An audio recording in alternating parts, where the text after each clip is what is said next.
Hi, I'm Mo, and I'm Doctor Who.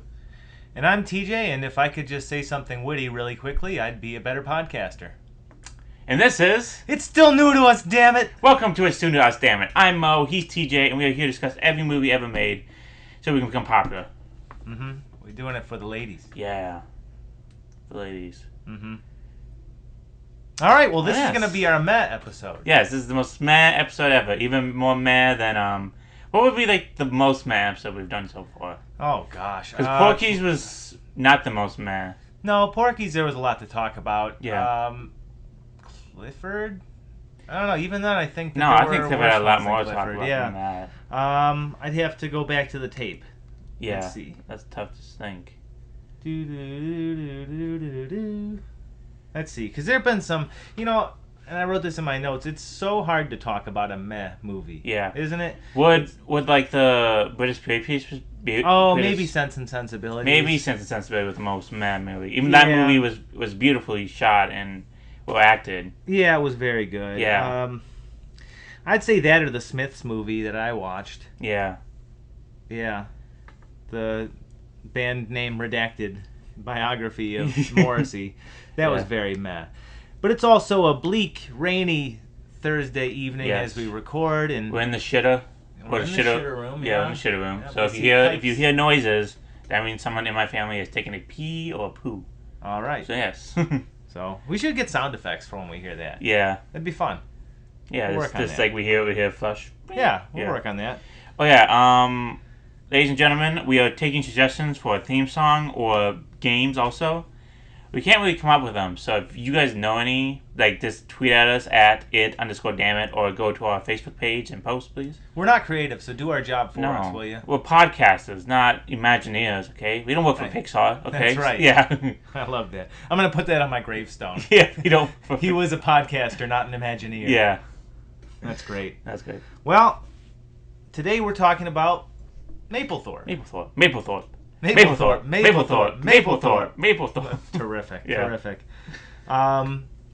Yeah, so did you know about what this movie was about before I tell people why you chose it first. Okay, so I just came up with this idea out of the blue. Let's do the best movie of the 2010s. Let's do the most meh movie of 2010s. Let's do the worst movie of 2010s. So I said, okay, what's the most meh movie? Because that's hard to decide.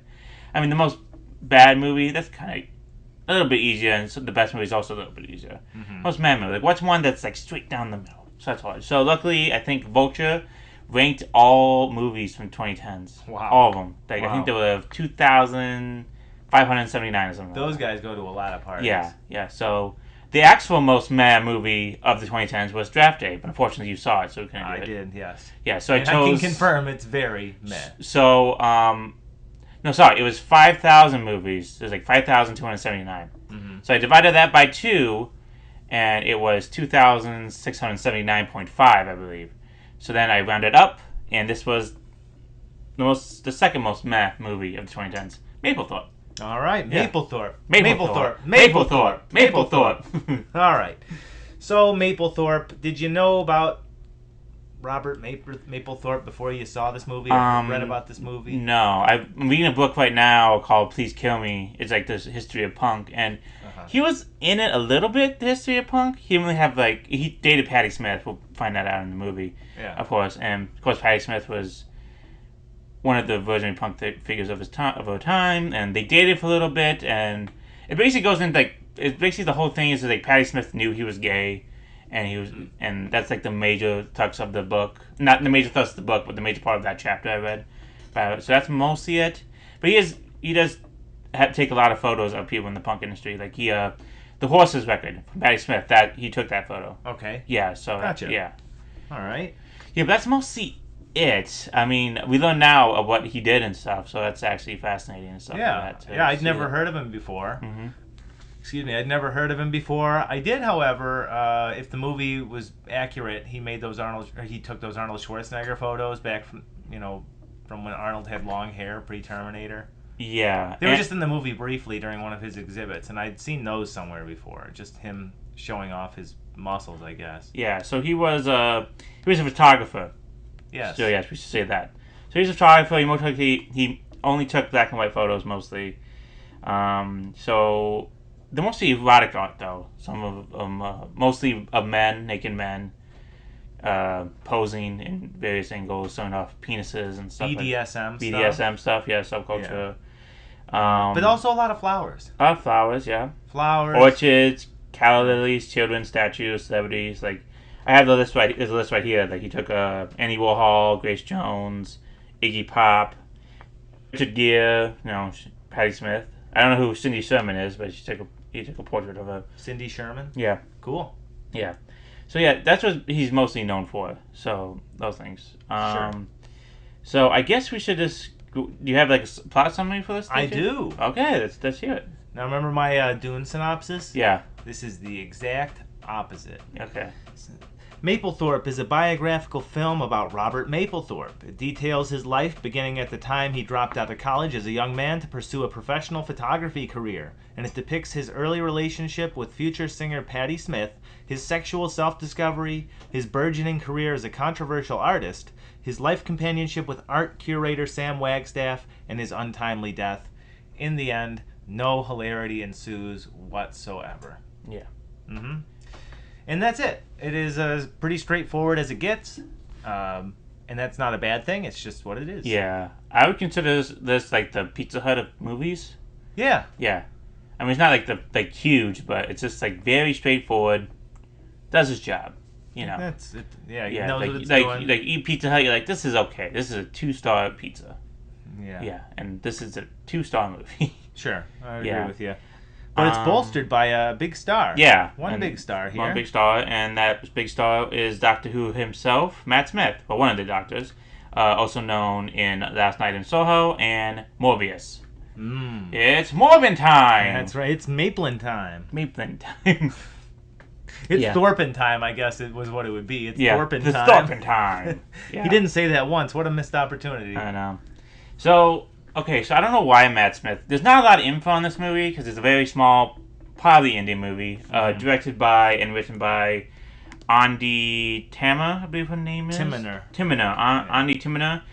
She's mostly known for the Dig documentary off the bands The Brian Jonestown Massacre and the Danny Warhols. That's what Dig's about. And also she did a movie called We Live in Public. That's about it. So she's not really that known. She's done a few movies. I think most of them documentaries, if I'm correct. But yeah, but mostly the major star in this movie is Matt Smith. That's it. So Yeah.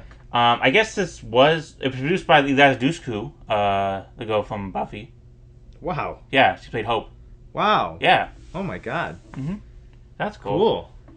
Well, Yeah. That's cool. That's really cool. Yeah, so Matt Smith, the doctor himself, I think he was just trying to be a more serious actor because he did even though Doctor Who is not like a very silly kids show or something like that or something to be taken that seriously. Doctor Who is a very famous long-running sci-fi show that people love and everything. But I think this was, I don't know, maybe he was into it. Maybe he Mapplethorpe Yeah, maybe art he was a and just fan. maybe he's a fan. It'd be an interesting character just to do it. Maybe he just want to show off his acting chops even more. I mean, because he definitely gave the best performance, but I would say his performance wasn't the best of his acting ability. Sure. Yeah. Sure, and sometimes movies like this are kind of that, I don't know if you want to say Oscar bait, but I mean, sometimes they give, if it's a passion project for Matt Smith, then he sees it as something that could advance his career. Yeah. I don't know. Yeah, it was very interesting. So I guess we I'd love to tell you what his motivations were, but there's no information on this damn movie. Yeah, it's not. We can actually do the fun facts now. There's only 3 of them. Go ahead. Yeah. The film was shot in only 19 days. That is pretty remarkable. Yeah. Actually, that is impressive. Kind of shows, though, at times. Zosia Mamet, Zosia, I believe she was in Girls. Okay. Sorry, I'm so afraid of Girls, I can't say Girls. That's all right. She was in Girls. She was originally supposed to be Patti Smith. And then James Franco was originally supposed to play Mapplethorpe. Oh, you would have had a different movie there. Yeah. You would have had a different... I think you'd have a different appeal and maybe even able to secure a better budget or something. Yeah, maybe a I little don't know. bit wide Who knows? release. Who knows? Was this before he kind of got ousted from... Yeah, this was before, I think. This Yeah. is 2018, so I think Me Too started 2019. Okay. I don't know. I could be wrong, but maybe this was 2018, and then he got Me Too'd, and then yeah. So listen, so we went over the synopsis, and that basically covers the whole plot. Yeah. So I guess we should just go over the whole movie, just like beat by beat. Then I mean, we don't have to do that, but if you want, we can. I don't know what we're going to talk about. We just can't leave this. We're at 10 minutes right now. We can leave this at 15 minutes. It doesn't matter. The people will listen. No, they won't, TJ. They'll listen. We need long podcasts, okay? Nobody listens to long podcasts. Yes, they do. Do you? Yes. I do, too. I would listen to a 3-hour long podcast. In fact, I would. I do, too, but... Blank Check did 3 hours on Avatar, The Way of Water. Okay. Wow. We need to catch up with them, okay? Okay. Yes. There's nothing... Did this movie feel like a TV movie to you? Other than all the gratuitous It felt like a BBC nudity? movie. Yes, a BBC movie, yes. Yeah, it was like a little bit more because serious. Because it's got big black cocks in it. Yeah, it does. That was good. That was a good one. I like that. So anyway, Mapplethorpe, in the beginning, we see him... you asked for more dicks, and you got more dicks. I did. Yes. We're going to talk about that, too. Yeah, it was so grand. Well, actually, it wasn't so grand. He kind of used that black man as his sex toy. Yeah. Yes, that wasn't great. Yeah. He's kind of a sex addict. Yeah, he is. Not really the best person. I don't know. We didn't really see... There weren't enough nuances in the writing of this movie to suggest whether he was a good or bad person. I left thinking he's just a totally neutral person. He's someone that does care about the loved ones, the people that love him and show him love. But he's also, once he has the fame and some of the money and more prestige, he's willing to just live out his own fantasies regardless of what Sam felt. Yeah. You know what I mean? Mm-hmm. Yeah. Yeah, I think we don't really get much of Mapplethorpe in this movie. We don't, despite him being the star. That's the incredible part about it. It's so funny. You look at Love and Mercy, which covers like a total of like 2 or 3 years of Brian Wilson's life, and it tells you so much about him. Yeah. And who he was and why he was, maybe the way he, why he might have had some mental health issues, and how he, kind of got his life back together. In this movie, like you said, he's the star of the movie, but he's so two-dimensional. Yeah. Wouldn't you say? Definitely. And we don't really know a lot about his problems or his life. I think there's a director's cut to this movie, which we didn't see, so maybe that expands more of it. But we know in the beginning he, I think, went to military school or something. I know he was in some academy. Yeah, some academy. Some private college, I believe. Yeah, Pratt or something. And then he dropped out. And then he moved to New York. Met Patti Smith, and they started to fall in love. Patti Smith knew he was gay, and he didn't know he was gay. And then he figured out he was gay, and then he met some artists in the Chelsea Hotel, of course, and started taking up photography. And then he became rich and famous, and then he started doing drugs, got into sex a lot more, developed AIDS, and then died. Yeah. Yeah. It's a sad story, and I will say, I think in more competent hands, this would have been it's safe to say it would have been a much better movie with a bigger budget and some more production, longer production and more refined. Yeah. But I do think there's a story worth telling with this this individual. And I'm sure he has some modicum of fame, like he has a photo on his Wikipedia page, so to me that says he's made it. Yeah. But mainstream-wise, do you think he was a mainstream art figure at the time? I mean, the main movie predicts it. Yeah, I guess so. I mean, he had shows everywhere. I mean, he had a famous show like at the very end when they were like, "Hey, we're gonna put on everything," the Perfect Moment exhibit tour. Like people were pissed. People were very offended because there's a lot of homoerotic and cinemastic themes in there. And they were very angry, and then stuff like that. So there was like some commotion, Sure. I think he had some fame. Maybe it's like. I always look at it as, were you Ted Danson famous? That's where famous is to me, mainstream fame. Anyway. Yeah. With biopics, what do you prefer? Somebody that's larger than life and they show them being humanized, or somebody who's a little more obscure and they humanize them? Do you have a style that you prefer? I don't really think so. I think it matters if the person's interesting. Like if he has an interesting story. That's fair. Like maybe Mapplethorpe is interesting. He took nude photos back in the 70s and 60s where it was taboo to do that. He reached across the divide of gayness and and straightness and sexuality himself Yeah. and released it onto the public, and so it's very courageous. And he, Hey, and frankly, anytime you're controversial, yeah, whether it's good or bad in the end, you are spurring, societal evolution in some form. yeah, Again, whether it's right or wrong, in this case, I would say it's fine. It's part of sexual revolution. It's part of normalizing gay culture, something that was taboo. In that one scene, he goes to, what's it called? Fire. the coal mine or something like that, right?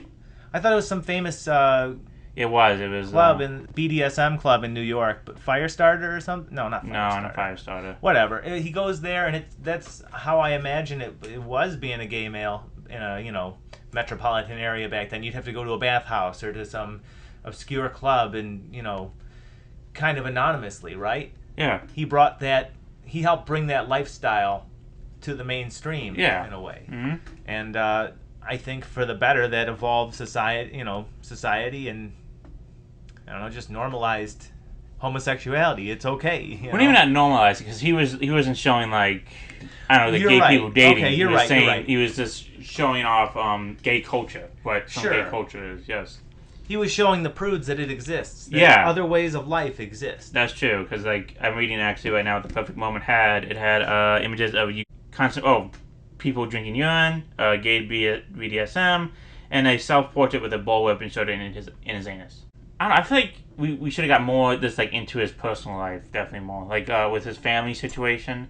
I mean, definitely we made the connection with his brother more deeper and like had more impact instead of what we had. Absolutely. I mean, we know like a little bit. He was raised Catholic. His parents probably did not approve of him, but we didn't really see that. We saw it in like glimpses and stuff like that. Yeah, and there was no payoff. There's no payoff exactly. Like we thought his father descended flowers, but that didn't happen. No, and that was sad, admittedly, but Yeah, the last we see of the dad, he's going to check out his son's exhibit yeah, by himself and sees all the, obscene yeah. photos, and you're just left to assume that they may not have contact anymore after that. Yeah. It's bleak, but I'm trying to figure out exactly why this movie doesn't work for me. Is it because, I mean, part of it's definitely the low production values and just the fact that it was so little time was spent making it. Yeah. And it does feel, like you said, like a BBC movie. The acting wasn't good. It wasn't but it wasn't great. terrible. Yeah, I think that's the problem. It was just so like middle of the road. Like nobody gave it a stand-up performance. I think Matt Smith did his best Brooklyn accent or wherever Robert Mapplethorpe's from. He's from Queens, New York. He just gave his best Queens accent, and that was it. Yeah. Patty Smith was really a non-factor in this movie because she had a major role in his life. Again, and no consequences. Yeah. Or no, not consequences. I'm sorry, no payoff. I mean, Patty Smith was huge in his life. I mean, Patty Smith is also a huge person. Maybe they should have focused on their relationship more and stuff like that. Because Patty Smith in the 70s, she had her issues, like, a lot. Let's see. Before she became famous, she was a poet. I think she did drugs also, of course. Everybody did drugs back then. Just everybody did drugs, fucked each other, and did a whole bunch of other stuff. Yeah. Yeah, so she did that, became famous. She couldn't really handle the fame anymore. There was a concert in Italy where they would storm the stage. The audience was like 70,000 people. They stormed the stage, started just sitting with each other and taking the instruments, and she just couldn't handle it anymore. Yeah, so she just married some guy named Fred Smith. I think he was the guitarist of the MC5 or something like that. And just moved in with him and had kids. That's it. Hey, good for her. Yeah. Nothing wrong with that. Yeah. Let's see. So, all right, he gets the camera. We'll go through this beat for beat. For you, it's the new year, and I'm feeling benevolent. So he gets the camera, kind of as like a gift, right? Yeah. And he's,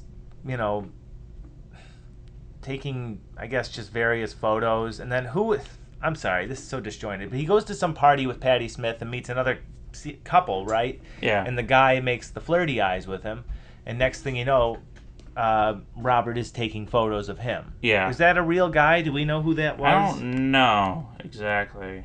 Again, neither do I. I know Patty Smith, Robert Mapplethorpe, and Sam Wagstaff in this movie. That's yeah. it. Okay, so I don't know. I think That probably did happen. I'm guessing he met a guy and he started taking photos, and then he discovered that's how he wanted to take photos. He wants to take erotic photos.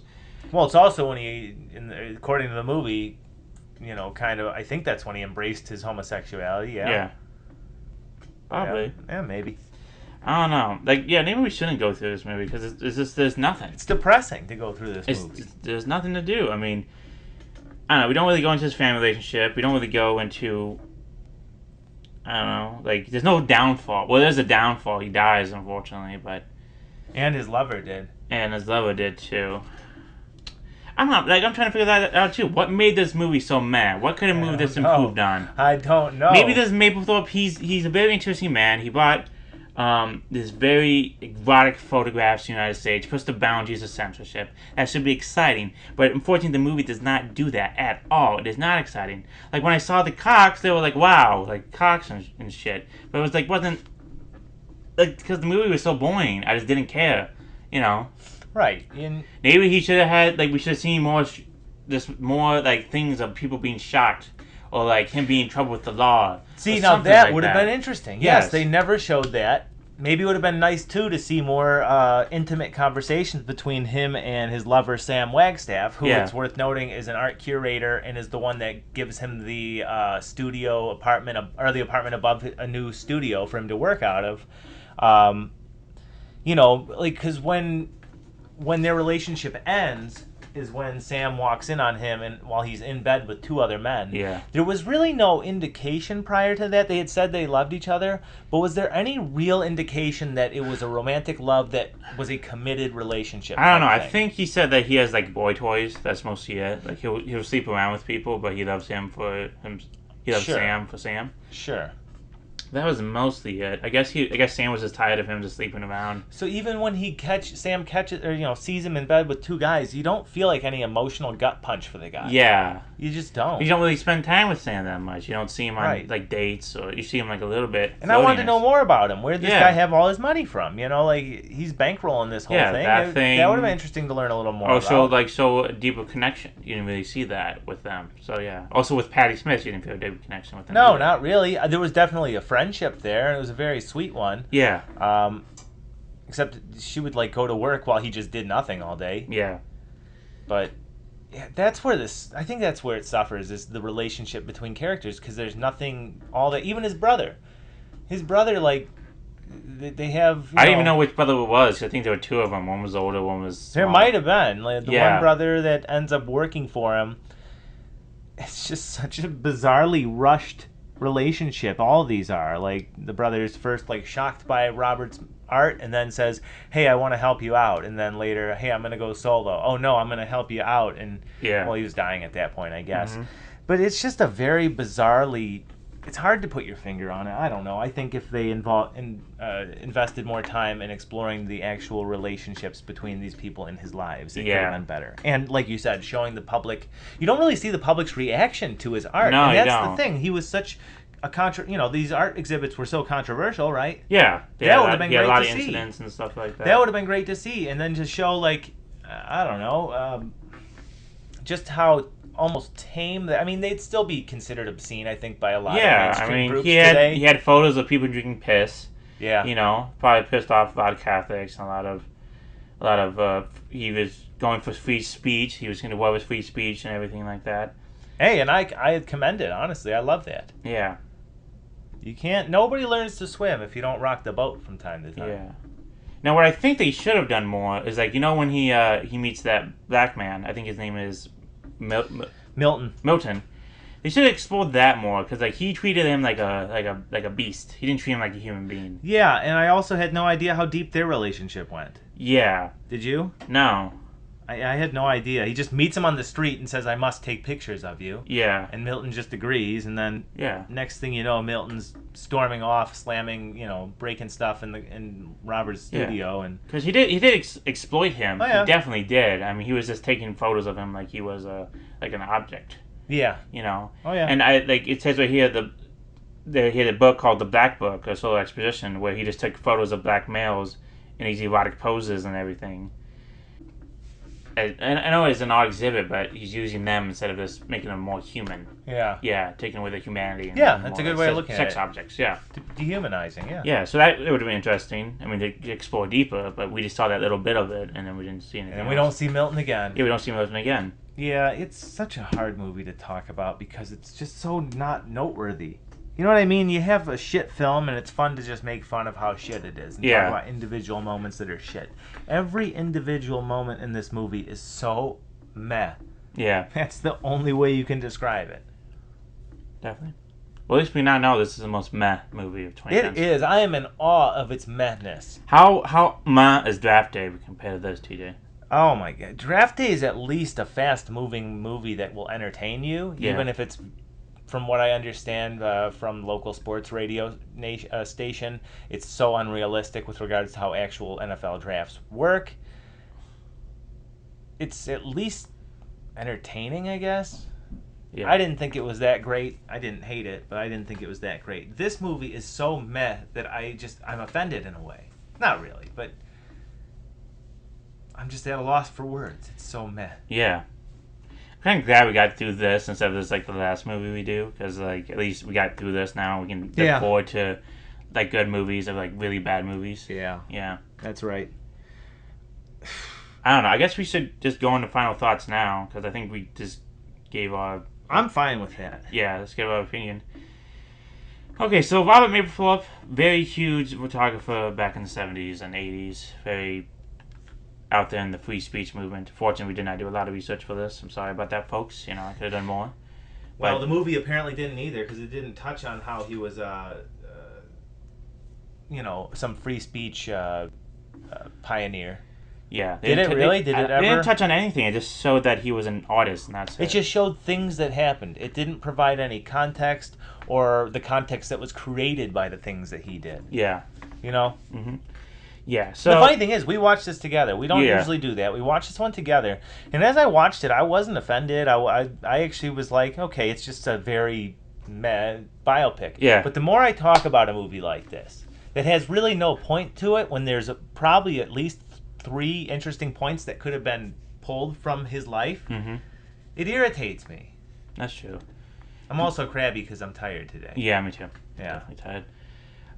So maybe these are the worst movies. Maybe it's not like, because you think of like The Room and stuff like that, like, or even I don't know. Hopefully, the movie we're gonna watch, United Passions, that's at least entertaining and funny. I hope it is. I hope it is, but we have to do some studying on that one though, because that's a puff piece for FIFA. We have to read up on FIFA's corruption as well as set bladders before we go into that movie. That's true. Just a programming note for us. And this movie didn't make me excited about seeing dicks. It was just meh. Yeah. You know. Sorry, man. You know, like, we don't get many dicks in movies. We don't. We don't. And, like, this one just wasted it. I know. I commend them for doing it, but what was the point other than just shock? I don't know. It's kind of like this, like seeing girls' boobs in a movie. It's just like, I guess. Yeah, it's like seeing them in a low-budget slasher movie. Yeah, it's just like, it's just there. Just except those low-budget slasher movies have hilarious, bad blood effects or something. Yeah. This was a bummer to watch, man. I like biopics. I enjoy watching new biopics, and this one just let me down. Yeah, so I think that's my point. I'll just give him a rating then. I'd give this 2 stars because it's meh. Yeah, it is very meh. But I am of the belief that like I said, like I've told you before, I'd rather watch Batman and Robin than Batman Forever because it's so fucking bad. Yeah. And it's almost fun. This is that unfortunate category of so mediocre that it's hard to talk about. It's hard to recall, even just days after we watched it. Yeah. I'm going to give this a 1-star review. And it's not because it's objectively a worse movie than some of the other, trash ones we've watched. But it's just, there's no enjoyment. It's a shame, too, because Robert Mapplethorpe seems like an interesting person. Yeah, honestly. I mean, if they would have gone deeper into, like, the exhibits he's done and stuff like that, like the outrage he probably caused by, like, religious foundations and Catholic groups and stuff like that, or they would have gone into his exploitation of black men. I mean, that would have been interesting, too. Because that's controversial. That's something interesting about him. Like, why did he treat black men like that? That is true. Why do you think that they were objects to him to play with? Yeah. See, that would have been interesting. Yeah. Again, deeper explorations into his romantic relationships would have been interesting. Yeah. Hell, like framing his parents as something other than, oh, they're just Catholics so they don't understand. Yeah. That would be better. I always talk about Walk Hard. I think Walk Hard is the perfect send-up of biopics. And if they pass the Walk Hard test, they're good. If they don't, they're bad in some instances. This one, obviously not a musical biopic. And you've seen Walk Hard, right? Yeah. They have the whole stuff with his dad, the wrong kid died. The wrong kid There died. is more character development, though, in that goofy, caricature relationship. Like, we don't see really anything with his parents. No. They're Catholic, so they don't approve of his lifestyle. That's it. Yeah. And I guess maybe that is all it has to be, but I don't know. Just a little something else. Mm-hmm. Yeah, so those were our thoughts on Mapplethorpe. I don't know. Man, I wish this episode was, more exciting. But just the movie is just so meh. Mapplethorpe did stuff. I mean, the Perfect Moment exhibit, right? I have right here. It's very controversial. There was a book, and he in the University of Central England that was banned that featured Mapplethorpe. Well, of course, that was after he died, but. See, now you're touching on more that I wish I'd brought up. Like the Black Book, like I said, the explanation of why he treated black men like animals and not humans and stuff like that. But no, there's not. You have to be careful with anecdotal evidence, because when I asked you if he was mainstream popular, I asked that because I'd never heard of him before, and obviously I wasn't alive back then, and I don't know jack or shit. But this is Robert Mapplethorpe case is a perfect example of how certain figures who lit the world on fire at one point can, be buried in obscurity decades later, especially when they pass away a long time ago, right? Yeah. Again, this movie is such a missed opportunity to remind the public and to show people who weren't alive at the time, hey, this is what this guy did, whether or not you like these photographs. This is what he did. This is the controversy it stirred, and it went all the way to Congress. I love when the arts make their way to Congress. Mortal Kombat went to Congress. You know what I mean? That would have been really interesting to see. Yeah. As opposed to hear about now. I didn't know it went all the way up the flagpole like that. Well, maybe it didn't. I think some member of Congress were angry about that, but I don't think it went up to Congress. But it definitely pissed off Congress. So. Well, that's what I want to see. Yeah. That would be great. Mm-hmm. Him on talk shows or something. Just, Andy Warhol. Somewhere, Andy Warhol. You said he rode with Andy Warhol. Yeah, he took photos of Andy Warhol. He took photos of most important figures of the 70s. Yeah. Yeah. Okay, so this is Roger Ebert's review. Of course, he died, so it's Nick Allen who wrote it. Mm-hmm. So this is the first paragraph. A phallic orchard, a man sticking his pinky in his erect penis, Donald Sutherland in a long coat. Robert Mapplethorpe's black and white photography was provocative, raw, and unforgettable, but Andy Timoner's biopic, steered by a hollow performance from Matt Smith, is far removed from the artistic values within these images and the many more that he has known for. Yeah, I mean that's very true. Yeah. I think that Robert Mapplethorpe is a fascinating figure to make a biopic of. I think Matt Smith is a good actor to portray him even. Yeah. But this movie just misses the mark so much. It doesn't tell anything interesting. Yeah. I think it's just too safe, Sure, it's like maybe they should have increased the sexuality even more, like the 50 Shades of Grey problem. That movie wasn't sexy enough. You got to do more. I expected a rated R, almost rated 1917 film, but we didn't get that. This is definitely a PG, definitely rated R because of the penises. But again, it just presents things that happened and things that he did. It didn't show really how it affected the world around him. Yeah, and that's a shame. Mm-hmm. This was Mapplethorpe, a man movie for hopefully not a man decade. But hopefully now, let's finish this podcast soon. TJ, what game do you have for me today? Well, in keeping with the spirit of meh, I am recycling some questions from Bar Trivia that I hosted the other night. Ooh, yeah. So I'm not going to read all these. There's 60 of them, but I'll read some of the ones that I think will be fun for the show. Are you ready? Yeah. These are fairly straightforward. Okay, what was Kevin Bacon's first big movie in which he was the lead role?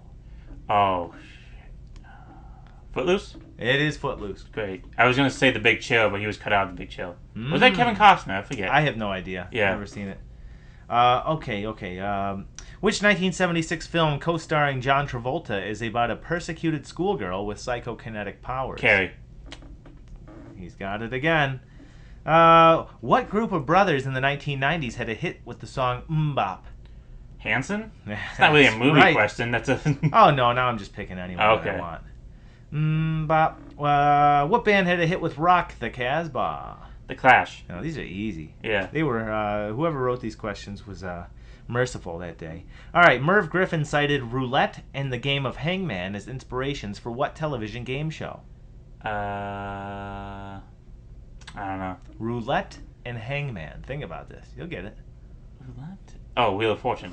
There you go. Yeah. Which actor does Eddie Murphy trade places with in the movie Trading Places? Dan Aykroyd. Yeah, easy. Let's see. What band's 1986 album was called Slippery When Wet? Bon Jovi. Mm-hmm. All right. Well, okay, here's a movie one. All right. What was the name of Jack Nicholson's character in the 1975 American comedy drama film One Flew Over the Cuckoo's Nest? First name will do. Jack? It was not Jack. It was Randall McMurphy. Oh, Randall McMurphy. Yeah. That's a tough one, honestly. That is true. Who sang the cover of With a Little Help from My Friends that was used as the theme song for the Wonder Years? Crap, I know this. I do know this. What would you do if I sang out of tune? Stop. Okay, that's the only stuff we can use. Oh, so. Just stand up and walk out of me. T, the Beatles will shoot us. John Cracker, right? Joe Cracker. That's it, yeah. Yep. Who was known as the Quiet Beatle? George? That's right. Yeah. Let's see any more. Oh, Ben Kingsley won the Gandhi. Oscar for... Terrific. Yeah. Casey Kasem was the original voice for what? Shaggy. All right. In the movie 300, who is the King of Sparta? Gerard Butler? You know the character's name? No. Leonidas. Stupid. Who holds the rushing touchdown record for the Detroit Lions in a single season? Not James Williams. It's Same initials. Man, how am I forgetting this? Not James Williams. You're so close. So close. How am I forgetting this just happened? I forget. Jamal Williams. That's it. Damn it. Okay. You dirty basketball fan, you. Thanks. I'm just kidding. Okay, so... How are Pistons doing? The Pistons are doing terrible. They lost to Paris, and Killian Haynes can't do shit. All right. I think that's all the movie ones I have. Yeah. Here. Okay, let's spin the wheel and see what... Well, one more. I want to see if you know this one more. Fine, one more. What was the name of the heroic boy in the Never-Ending Story? I don't even know. I've never seen the Never-Ending Story. I've never seen it either. Atreyu. All right. Is that what the band's named after? Maybe. Wow. I didn't know Quite that. possibly. Okay, let's spin the wheel and hopefully we get a better movie. Let's do this. Vault we shall. Come on.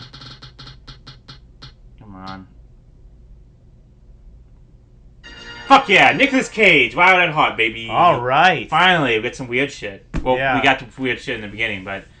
Geez, even if it's a bad movie, it's Nick Cage, so it's probably got more energy than this movie did. Yeah, that's true. So... All right. Sorry, guys, we didn't have that much energy for this one. Watch the movie, and you'll see why. Yeah, we'll see why, okay? Yeah. You think you can do a better podcast about Mapplethorpe? Do it. You probably can. Yeah, okay? Leave us alone. Yeah, okay? We have self-esteem issues. Yeah. We're very sensitive, okay? That's right. Mm-hmm. We listen to the Smiths, okay? That's how sensitive we are. Oh, man. Yeah. I mean, we don't listen to Morrissey, but we listen to the Smiths. Oh, man. Yeah. So anyway, please follow us on Facebook at It's Doing It to Us, our Facebook page. At Twitter at it_dammit. You can follow us on Spotify and Anchor and SoundCloud. Also, we have our YouTube channel now. Yes. It's Doing It to Us, damn it. So please go follow us on there and subscribe. Leave comments. Say we suck. Say something. I'm waiting for our first comment. I don't think it's come in yet. Some guy flagged us for the Violet Mitchum voice, but that's about it. Terrific. Yeah. So yeah, please comment. Please leave us suggestions what we should do at the end of these shows so we know what we're doing, so we don't bore you to death. Bye. Bye. Okay, bye. Okay, bye. That's it. So that's it. You know what? I know I try not to be a type of person that phones anything in, and I'm satisfied with what we've done tonight. Yeah, I think I thought Michael, you got to research Mapplethorpe about this. I'm like, but I'm so bored and tired. I just don't want to do it. Yeah. I just didn't want to do it for this movie. This movie wasn't that great. We'll be the first podcast to tell you to look it up yourself. Yeah, just go watch it, and you'll feel like, yeah, this is Yeah. Yeah. Yeah, it's on Tubi. Yeah, Tubi. If you can find a director's cut, I say watch that. I heard it got a little bit better. Maybe they expanded the scenes more and actually went into his life, but we don't know because we don't know where that is. So definitely, I don't know why there was a director's cut anyway. Why not just release everything? I don't think there was a major studio backing this. I know it is an odd decision. Yeah, just release the whole movie. Whatever. That's a good point. I don't know. It's weird. But anyway, hi, I'm Mo, and I'm going in my TARDIS now. And I'm TJ, and I'm still not witty. Damn it, TJ. So, How are we supposed to complete with blank check, okay? We're not. Those guys are great. Those guys are great. They actually, a movie critic, an actor is doing it. They have bits. They have everything.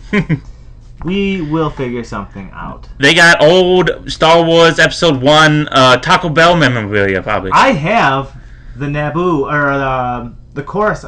No, it's Naboo. Yeah, the Naboo globe one from KFC, I think it was. Ooh. Where you open it up and it's like Obi-Wan and Qui-Gon fighting Darth Maul. Oh, that's cool. Yeah. I think Griffin has a Watto drink cup from Taco Bell or something. Nice. Yeah. They do. He does this thing called the George Lucas Talk Show, where him and a guy named another comedian, Conor Ratliff. Conor Ratliff plays George Lucas, and Griffin Newman plays his sidekick Watto. Nice. Yeah, my favorite bit of the show is where if you bring him old copies of the trilogy of the first one, he'll destroy them. Great. Yeah, he'll destroy VHS tapes and everything. That's awesome. He's like, why would I? Nobody needs this anymore. Yeah. Yeah, we have the new. Yeah. So anyway, watch the George Lucas Talk Show. Do that. Yeah. Definitely. Yeah. So that's it. Goodbye, everybody. And here is Robert Mitchum playing us out. Bye. Adios.